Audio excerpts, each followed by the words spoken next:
बिहार में विधानसभा के चुनाव संपन्न हो गए हैं और अब बारी है बिहार पंचायत चुनाव की। इस बार के बिहार पंचायत चुनाव में कई जो नियम है वो बदलने वाले हैं। पंचायती चुनाव को लेकर तैयारियां भी शुरू हो गई है। ऐसे में हम आपको बताने जा रहे हैं कि इस बार के जो पंचायत चुनाव होने वाले हैं उसमें क्या कुछ बदलाव होने वाला है। अगर आप भी बिहार से हैं और पंचायत चुनाव लड़ने की सोच रहे हैं तो ये खबर आपके लिए बेहद महत्वपूर्ण होने वाली है। नमस्कार, आप देख रहे हैं फर्स्ट बिहार झारखंड और मैं हूँ आपके साथ मोना तिवारी। बिहार में विधानसभा चुनाव समाप्त होने के बाद अब पंचायत चुनाव को लेकर तैयारियां शुरू हो गई हैं। ऐसे में इस बार कई जो बदलाव है वो किए जा रहे हैं। इन बदलावों का सीधा असर पंचायत चुनाव लड़ने वाले जो कैंडिडेट है उन पर पड़ने वाला है। ऐसे में अगर आप भी पंचायत चुनाव लड़ने की सोच रहे हैं तो ये खबर आपके लिए है। आपको ये जानना बेहद जरूरी है कि इस बार कौन कौन से जो बदलाव है वो पंचायत चुनाव में होने वाले हैं, क्योंकि जो कैटेगरी है उसको लेकर भी बड़े फैसले लिए गए हैं और जो आरक्षण दिया जाता है पंचायत चुनाव में उसे बदलने पर विचार विमर्श किया जा रहा है। क्या है पूरी खबर, चलिए हम आपको विस्तार से बताते हैं। बिहार विधानसभा चुनाव समाप्त होने के बाद अब अगले वर्ष होने वाले त्रिस्तरीय पंचायत चुनाव की तैयारी शुरू हो गई है। आगामी पंचायत चुनाव में राज्य की सभी आरक्षित सीटों में परिवर्तन किया जाएगा।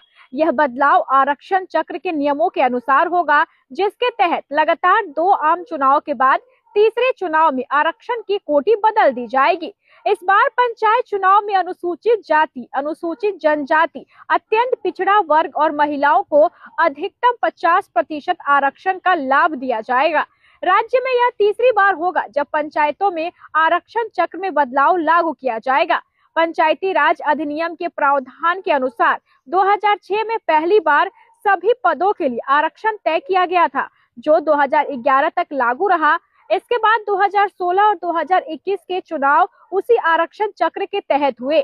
अब 2026 के पंचायत चुनाव में नया चक्र लागू होगा। जिन पदों पर पिछले 2 चुनावों में 2016 और 2021 में एक ही कोटि के उम्मीदवारों को आरक्षण मिला था, उन पदों का आरक्षण अब समाप्त हो जाएगा और जनगणना के आधार पर नई श्रेणी को दिया जाएगा। त्रिस्तरीय पंचायतों में अनुसूचित जाति और अनुसूचित जनजाति के लिए आरक्षण उनकी जनसंख्या के अनुपात में तय किया जाएगा। उदाहरण के तौर पर यदि किसी क्षेत्र में एससी या एसटी आबादी 25% है तो आरक्षित पद भी 25% होंगे। शेष पदों में अत्यंत पिछड़ा वर्ग को लगभग 20% आरक्षण दिया जाएगा। पदों का आरक्षण जिला दंडाधिकारी द्वारा नियमानुसार तैयार किया जाएगा। आरक्षण निर्धारण के लिए अलग अलग पदों का अलग आधार होगा। ग्राम पंचायत सदस्यों का आरक्षण ग्राम पंचायत के कुल पदों के आधार पर तय होगा। मुखिया पद का आरक्षण संबंधित पंचायत समिति क्षेत्र के सभी ग्राम पंचायतों की संख्या के आधार पर निर्धारित किया जाएगा। पंचायत समिति सदस्यों का आरक्षण उनके कुल पदों के आधार पर तय होगा।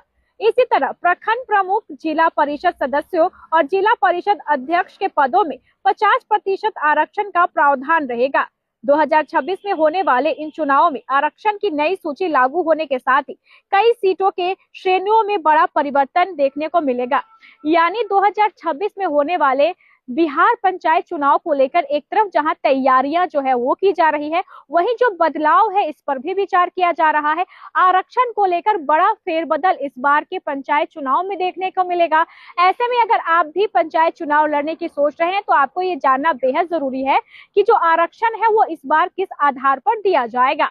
बहरहाल इस खबर में बस इतना ही। आगे की खबरों को जानने के लिए आप देखते रहे